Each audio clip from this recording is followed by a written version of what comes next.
Hello. This video may be interrupted by a very large Doberman with a few psychological issues, so I hope I can get through it, but I'm trying to keep him calm. And I wanted to talk about The Day of the Triffids, a 1951 novel by a writer called John Wyndham. There have been a few adaptations made of this novel. In 1962 there was a film with some fairly unrealistic rubber tentacles poking through windows and coming from off camera.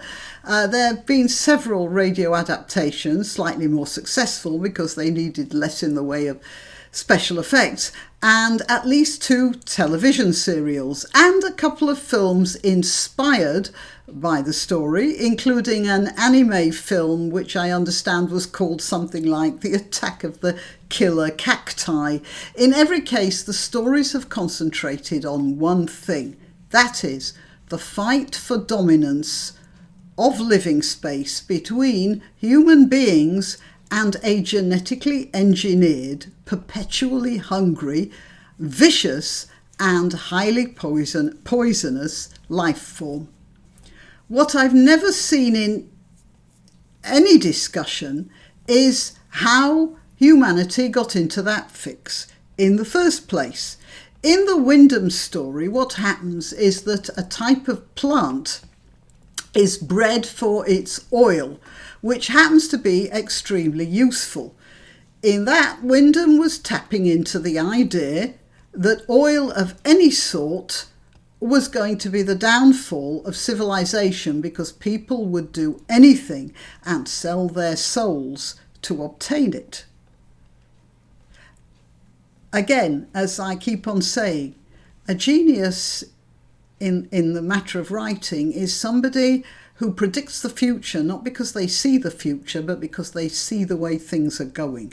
Anyway, in this case, the fact that these plants are man-eaters and can move about is not considered a reason not to breed them, because they offer such economic benefits. And the thought is that so long as they're kept under control, it's okay. And so they are, until most of humanity is rendered blind, at which point the plants escape and the few people who can still see find themselves in a battle for survival without the numbers, organisation and technological advantages which they had previously enjoyed. Good boy. In any discussion of the book, the emphasis has always been on the dangers of genetic engineering, the usual Frankenstein-type worries about inventions slipping beyond our control. But if you consider the story from the beginning, you'll note that the blindness which affects humanity is the result of some sort of weapon being set off, most likely, of course, by accident, and more to the point, so far as the main protagonist of the story, Bill Mason, has worked out. The weapon was intended to fire over enemy territory, blinding the entire citizenry so that an area could be invaded with little resistance and therefore with very little cost in military life or even weaponry by the invaders. But somehow it got triggered off worldwide and blinded everyone. Now, this is the important thing. Somewhere in the book, and I've looked at an online copy because I can't find my own copy anyway. I've looked at an online copy and I can't find this, but I remember quite clearly that Mason speculates about why people weren't warned not to look at the lights which would damage their eyesight, and why instead the story was put about that these lights were being seen because the Earth was passing through a cloud of comet debris and no real harm to it. The conclusion Mason reaches is that the authorities who knew about it didn't dare to say anything. because the damage was already done and there was no way to stop it. So they just let things take their course. In that, Wyndham made an acute observation about the paralysis of governments when faced with the unintended consequences of their own errors. And if you think that might be far-fetched, then consider what happened after the nuclear reactor blew up next to a town called Chernobyl in the Ukraine in 1986. Now, the Ukraine wasn't only a place for nuclear power stations, it was also an area where the Soviet Union produced most of its crops. The Soviet Union was a very big place, but a lot of the landmass it occupied is completely unsuitable for growing anything remotely edible to humans.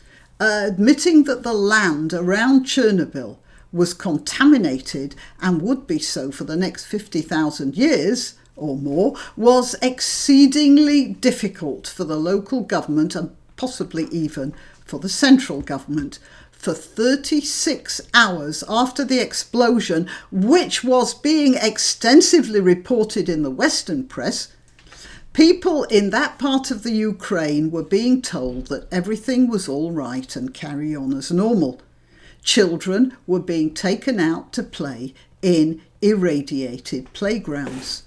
Irradiated schools, offices and factories were open and people were told to turn up for studies and for work. It was only 36 hours later that the Ukrainian authorities declared a 10-kilometre exclusion zone and evacuated people from that area. And a whole week later, when the exclusion zone was extended to 30 kilometres. The reason for this slowness to come to grips with the situation are partly because the authorities were worried about panic. Authorities are always worried about panic. And there are arguments for and against the evacuation now. But the fact is that with the knowledge at the time, it took the authorities a whole week to get their act together and 36 hours to even admit there was a problem, even though there'd been an explosion big enough to attract the attention of people on the other side of Europe and even in America, and a plume of radioactive graphite dust which got high enough to contaminate fields in Scotland. Anyway, if you needed proof of the inertia of public officials in situations of national emergency, then you can remember Chernobyl. So, in the universe of the day of the Triffids, once the weapons systems was set on a certain course, even the people who knew that it was going wrong felt they could do or say nothing to avert it. And so they tried to pretend it wasn't happening until the whole thing collapsed into chaos, of course. And we can draw a few conclusions about the behaviour of the EU from that. It's been fairly obvious for a while that the EU doesn't work. That is, that the EU is not a robust democracy and so lacks the ability to self-correct. That it's a cobbling together of dead institutions in the semblance of a government. That's the Frankenstein genetic engineering part of the story. And then, when control is lost, the Triffids get loose and cause mayhem. Now, before anyone starts thinking I'm comparing mass immigration to Triffids, stop right there. I'm not. I shall remind you that all those immigrants, unpopular as they may be, are still human beings. They're human beings who are in many cases very damaged individuals who are faced with a technological society they can't properly understand and do not fit into, and many come from chaotic and poverty-stricken societies where law is very often the law of the biggest thug. In fact, these human beings are not in their rightful place, and that isn't their fault. It's the fault of the governments who encourage them to come to Europe in such large, indigestible numbers to begin with. But having done so, those same governments have found it impossible to admit their mistake and to rectify it. And now as they say, we have a problem.